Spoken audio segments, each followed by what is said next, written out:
પાટિયાના હેલિપેડમાં જશે. પર્વત પાટિયા નામનો વિસ્તાર છે, ત્યાં હેલિપેડ બનાવવામાં આવ્યું છે 3-4 કરોડના ખર્ચે. એ હેલિપેડ પછી શું કરવાના? 3 કિલોમીટરનો રોડ શો છે. એ 3 કિલોમીટરના રોડ શોમાં 30 જેટલા તો અલગ અલગ મંચ બનાવવામાં આવ્યા છે. દેશની 140 કરોડની કે જનતા છે, એમાંથી 80 કરોડ લોકોને અમે મફત અનાજ આપીએ છીએ. તો એમાં આ ગધેડો કરવાની ક્યાં જરૂર છે? કોને કે તમે એક પરથી ડિજિટલ ઇન્ડિયાની વાત કરો છો કે આમ તમે ઓનલાઈન પેમેન્ટ કરી દો, તમે ખાતા ખોલાવી નાખો એટલે તમારા સબસિડી પર તમારા સીધા ખાતામાં જાય, વચ્ચે ત્યાં નાબૂદ થઈ જાય. તો તમે ડિજિટલની વાત કરો, તમે ડિજિટલની વાત કરો ને.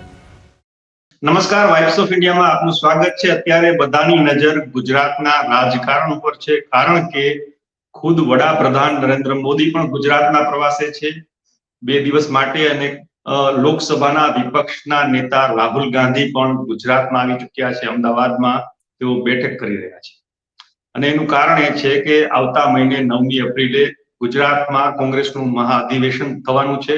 કોંગ્રેસ પોતાનું સંગઠન મજબૂત કરશે એવો દાવો છે કોંગ્રેસનો. અને આપણે જોતા આવ્યા છીએ કે ગઈ વિધાનસભાની ચૂંટણી, એ પછી લોકસભા અને છેલ્લે સ્થાનિક સ્વરાજ્યની ચૂંટણીમાં કોંગ્રેસનું જે પ્રદર્શન છે સતત નબળું રહ્યું છે. અને હવે સંગઠનને મજબૂત કરવાની વાત છે. અને ચર્ચા માટે, એ વિષયની ચર્ચા માટે આપણી સાથે જોડાયા છે વરિષ્ઠ પત્રકાર જગદીશ મહેતા. સર, આપનું સ્વાગત છે વાઇબ્સ ઓફ ઇન્ડિયામાં. જી નમસ્કાર. નમસ્કાર. નમસ્તે સર. સર, શું કહેશો? આજે રાહુલ ગાંધી પણ છે, અમદાવાદ પહોંચી ગયા છે, અને વડાપ્રધાન પણ ગુજરાતમાં છે. ઇમરાનભાઈ, એનો ધંધો છે. દુકાનમાં ગલે બેહવું પડે તો ગાદી ગરમ કરો તો ગલ્લો ગરમ થાય. તમે જે તમારી શરૂઆતમાં કીધું આખા ગુજરાતની નજર છે, હરામ બરોબર કોઈની નજર હોય તો કાંઈ કોઈને પડી નથી સાહેબ. કોંગ્રેસ અને ભાજપના રોટલિયા ભગત અને કોંગ્રેસને છૂટકા વગરના છે.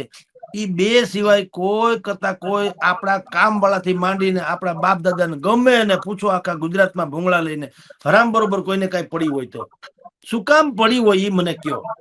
શું કામ પડી હોય? બે માંથી એકે આવીને કાંઈ કોઈને ઘૂઘરા ઘડાવવાના છે? હું તમને આખી વાત લીગલી કરીશ, ખાલી ટીકા ટિપ્પણ નહીં.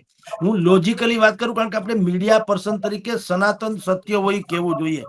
નરેન્દ્ર મોદીનો 2 દિવસનો કાર્યક્રમ, ખાલી સુરતનો કાર્યક્રમ 32 કરોડ રૂપિયામાં પડવાનો છે. બોલો. એના હેલિપેડ, એના ડોમ, એની સિક્યુરિટીઝ, એની બાકી બધી વ્યવસ્થા, બાકી આ તો બધા લીગલી કહું. બાકી જેટલા મંત્રીઓ ઇત્યાદિ ત્યાં જવાના છે ને એ બધાના તો જુદા. 8 કે 9 રાજ્યોમાંથી તો બધી મંડળીઓ બોલાવવામાં આવી છે ઠમક ઠમક કરવાની. તમારી જાણ ખાતર અત્યારે હું ને તમે ચર્ચા કરીએ છીએ, 1:45 વાગ્યો છે, 12:45 જેવું થયું છે. 1:30 વાગે પ્રભુ પધારવાના અહીંયા આપણા ગુજરાતની ધરતી ઉપર, ઉપકાર કરતા હોય એમ. એટલે નરેન્દ્ર મોદીને કયો, તમે એક કોરથી કયો છો હું તો પ્રધાન સેવક છું. તો સેવક આમ આવે? શંખ ચક્ર ગદા પદ્મ લઈને ઉતરા હોય, ભગવાનનો અવતાર થાય એમ સેવક આવે? સેવક કોને કે? હનુમાનજીની એપોઇન્ટમેન્ટ લેવી પડે રામે કોઈ દી? એવું હોય કે ભાઈ મારી ઈચ્છા છે રામને હનુમાનજીને મળવાની, તો રામ એના દૂત મોકલે અને પછી હનુમાનજી તારીખ આપે, એવું હોય? સેવક કોને કહેવાય? જિંદગી આખી સેવા કરે, મરી જાય ત્યાં સુધી કઈ એમાં એની કોઈ અહંકાર ન કરે. લક્ષ્મણ સેવક હતા રામના. 14 વર્ષનો વનવાસ હતો ને, શાસ્ત્રમાં લખ્યું 14 વર્ષ ઈ જાગતા રહ્યા, રાતે હુતા પણ નહીં. તો નરેન્દ્ર મોદી પ્રધાન સેવક છે. તો પ્રધાન સેવક કઈ રીતે આવે? આવે તો સેવકની જેમ આવે ને. મેં તો આવો સેવક કોઈ દી ભાળ્યા નહીં કે જેને આટલા, ભલે વડાપ્રધાન છે બાકી બધું સમજીએ, પણ તમે એક કોરથી ડિજિટલ ઇન્ડિયાની વાત કરો છો અને બીજી તરફ તમે લાવ લશ્કર લઈને આવો, એ તમારા પ્લેન, વળી તમારા હેલિપેડ, વળી ત્યાંથી ગાડીના તમારા જે છે રસાલા, વળી ત્યાંથી તમે બંબાવાળા, ત્યાંથી તમારી બધી સિક્યુરિટી, ત્યાંથી 5000 પોલીસ વાળા તો સુરતના આના રૂટ ઉપર મૂકવામાં આવ્યા છે. 3000 બીજા મગાવવામાં આવ્યા અન્ય જિલ્લાઓમાંથી. 3000 બીજા, 8000 પોલીસ થઈ. 500 જેટલા ઉચ્ચ અધિકારીઓ ત્યાં છે. આ બધા અને સાહેબનો જે રૂટ છે અત્યારે જે ઉતરવાના છે, હમણાં તમારી જાણ ખાતર 1:30 વાગે ઉતર્યા પછી પર્વત પાટિયાના હેલિપેડમાં જશે. પર્વત પાટિયા નામનો વિસ્તાર છે, ત્યાં હેલિપેડ બનાવવામાં આવ્યું છે 3-4 કરોડના ખર્ચે. એ હેલિપેડ પછી શું કરવાના? 3 કિલોમીટરનો રોડ શો છે. એ 3 કિલોમીટરના રોડ શો માં 30 જેટલા તો અલગ અલગ મંચ બનાવવામાં આવ્યા છે. ત્યાં બધા ગુજરાત, મહારાષ્ટ્ર, પંજાબ, ઉત્તર પ્રદેશ, બિહાર, ઓડિશા, પંજાબ, પશ્ચિમ બંગાળ ત્યાંના કલાકારો ઠમક ઠમક કરશે. બરાબર છે. અને એને કારણે થઈને કેટલાય વિસ્તારોમાં તમે જુઓ તો જડબે સલાક જનતા જે છે એ નજરકેદ હોય એમ થઈ જવાની. કેટલાય રૂટ ડાયવર્ટ કર્યા છે. કેટલી જગ્યાએ બેરિકેડ નાખી દેવામાં આવ્યા છે. ચારે કોર તામ જામ ને બસ બીજું કઈ નહીં. નરેન્દ્ર મોદી રાજી થવા જોઈએ, ગુજરાત જનતા જાય ભાડમાં. આનો શું મત? આવા સેવક હોય? સેવક કોને કે? તમને પ્રજાને રાહત, હવે પ્રજાને રાહત શું આપવાના છે? લિંબાયત નામનો વિસ્તાર છે, એમાં ગરીબ કલ્યાણ અન્ન યોજના એના અંતર્ગત એ ગંગા સ્વરૂપ એટલે કે વિધવા લોકો, વૃદ્ધ અને વિકલાંગો, દિવ્યાંગો જેને કે છે, એના એવા 2 લાખ લોકોને એમ કે છે કે ત્યાં વિના મૂલ્ય અનાજની જાહેરાત કરવાના છે. તો અનાજ તો સમજતા તમે 80 કરોડ લોકોને તો આપો જ છો.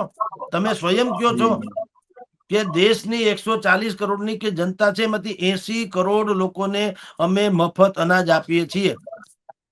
તો એમાં આ ગધેડો કરવાની ક્યાં જરૂર છે? એ તમે આપો જ છો. અને આપો છો તો કઈ ઉપકાર તો કરતા નથી. તમારા ખેતરમાં કઈ વાવ્યું નથી, તમે કઈ મહેનત કરીને તમે દઈ દેતા હોય તો જુદી વાત છે. એટલે જનતાનું છે, જનતાને દેવાનું છે. તમે ટપાલીની જેમ જુઓ, ટપાલી મની ઓર્ડર આપે તો કઈ કમિશન ના માગે. એ કોકે મોકલ્યું, કોક ના હાટું છે. તમારી નોકરી છે, તમારે દેવાનું. એવી રીતે તમે આ બધું ડિલિવરી કરો છો, એમાં તમે તમારો તામજામ જુઓ. તમે એમાં એક તો પહેલી વાત તો ઈ કે તમે અન્નદાન કરો યા ગમે તે મદદ કરો. મદદ કોને કહેવાય સાહેબ? સામે વાળો જે લેનાર છે, લાચાર છે, મજબૂર છે, એને ક્ષોભ ન થવો જોઈએ કે ભાઈ મને આ માગવું પડે છે. તમે તો મંચ ઉપર બોલાવશો, જગદીશભાઈ ને બોલાવો, જગદીશભાઈ આવે, બધાને ખબર પડે જગદીશભાઈ ખાવા ખીચડી નથી. પછી ઓલા મને હાથમાં આવું આમ પેકેટ પકડાવશે, જગદીશભાઈ રાહત લીધી. એટલે આવી રીતે આ તો આબરૂનો ધજાગરો છે ગરીબ માણસનો. તમારે ઈ ગધેડો કે તમે ક્યાં ઉપકાર કરો છો? તમારા ઘરે કઈ ઘઉં વાવ્યા છે, તમે દઈ દો છો. એટલે આખા ગુજરાતમાં કોઈની નજર નથી તમારા મારા સિવાય. આપણે ખાલી કૌહટી કરવાની છે, વાતો કરવાની છે. ટીકા કહો તો ટીકા ને સરાહના કહો તો સરાહના. મીડિયામાં તમે જુઓ, મેઇન સ્ટ્રીમ મીડિયામાં કોઈ આવી વાત કરે છે. એટલે આવું ક્યાંય હોય ભલા માણા? સેવક કોને કે? તમે એક કોટી ડિજિટલ ઇન્ડિયાની વાત કરો છો કે આમ તમે ઓનલાઈન પેમેન્ટ કરી દો, તમે ખાતા ખોલાવી નાખો એટલે તમારા સબસિડી પર તમારા સીધા ખાતામાં જાય, વચ્ચે ત્યાં નાબૂદ થઈ જાય. તો તમે ઈ ડિજિટલ ની વાત કરો, તમે ડિજિટલ ની વાત કરો ને. તમારે અહીંયા આવું બધું લાવ લશ્કર લઈને આવવાની જરૂર છે? 2 દિવસનો એનો કાર્યક્રમ છે. 1 અઠવાડિયાથી આખું ગુજરાતનું ટોટલી જેટલું જે તંત્ર છે એ મોદી સાહેબની આરતી ઉતારવામાં પડ્યું છે. આટલી કોઈ જનતાની કેર તો મેં કોઈ સાંભળી નથી. તમે ક્યારે સાંભળ્યું છે કે જનતાનો કોઈ પણ કાર્યક્રમ હોય એમાં આટલી વ્યવસ્થા? હાલો, આપણે સાતમ આઠમના મેળા થાય રાજકોટમાં, સાતમ આઠમનો મેળો થાય છે. બરાબર. તમારે અમદાવાદમાં શું થાય છે? ત્યાં ઓલા જે માજી છે, ભગવાન માતાજી છે, એની ત્યાં બહુ ઓલું થાય છે, ઉત્સવ વગેરે થાય છે. નામ જ ભૂલી ગયો, હમણાં આવે એટલે તમને કહું. પછી એની મૂર્તિ જે તમને રઝળતી મળે છે, જગન્નાથ પાણીમાં યાત્રા પધરાવે આપણે છે ઈ. નીકળે છે. બરાબર. અથવા જગન્નાથ યાત્રા. દશામાં જો દશામાની મૂર્તિઓ, દશામાનું ત્યાં બહુ ઉજવણી થાય છે. પછી એના પ્રોસેસન નીકળે.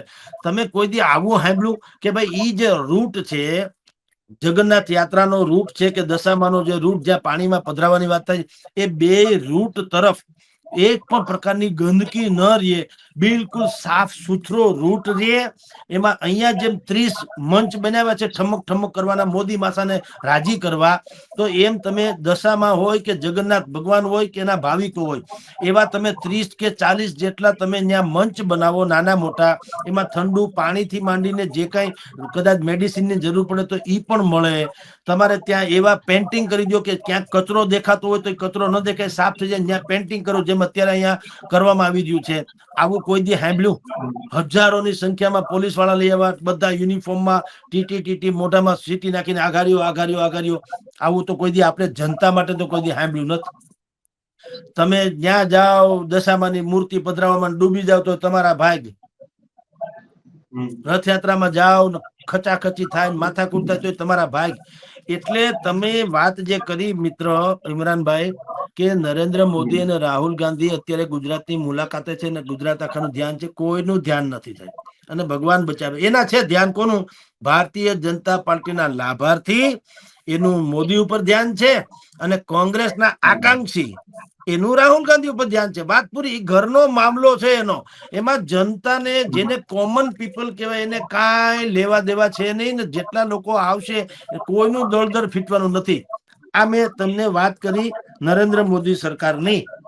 આજે વડાપ્રધાન નરેન્દ્ર મોદી અને બીજી બાજુ લોકસભાના વિપક્ષના નેતા રાહુલ ગાંધી પણ ગુજરાતના પ્રવાસે છે અને એને લઈને વરિષ્ઠ પત્રકાર જગદીશ મહેતાએ વિગતવાર જે પોતાના અભિપ્રાય વ્યક્ત કર્યા છે, વાત કરી છે, વિશ્લેષણ કર્યું છે. આને લઈને તમારું શું કહેવું છે? અમને કોમેન્ટ કરીને ચોક્કસથી જણાવજો. આપણે મળતા રહીશું વાઇબ્સ ઓફ ઇન્ડિયા.